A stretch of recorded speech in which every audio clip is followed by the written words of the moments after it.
Good morning for today's video. Magtitinola ako ngayon. Lutong bahay lang. Good morning. Another day, another duty, and another content. Naka-ready na po ang ating iluluto. Mikos-mikos ko yan tatlo. Bawang, sibuyas at luya. Labo-labo na sila. Sinunod ko na rin po ang manok. At syempre, sinabayan ko na rin siya ng patis. Ayan, may patis na po ako. Nakaraan po kasi naubusan ako ng patis. Joke. Hindi po yung joke. Naubusan po talaga ako ng patis. Kaya nag-iodize ako po nung nakaraan. Sinabay ko na rin po dyan yung chicken cube. Lagyan natin ng pamintang powder. At yan po ay pakukulay lang natin at lalambutin na lang po ang sayote at ang manok. Lulutuin na lang po natin mabuti.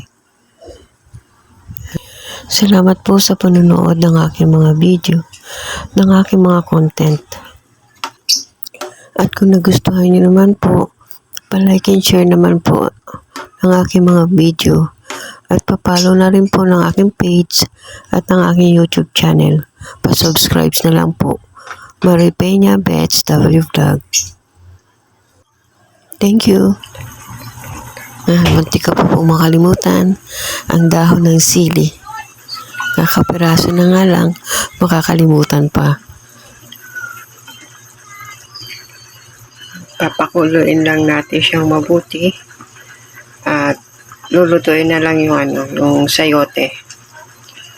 Tapos po niyan, tikiman na kung okay ang lasa. Salamat po sa panonood. See you po on my next video. Bye-bye. Ingat po ang lahat. Titikman na natin kung okay ang lasa. Ayan, may patis na po ako. Tikman na natin.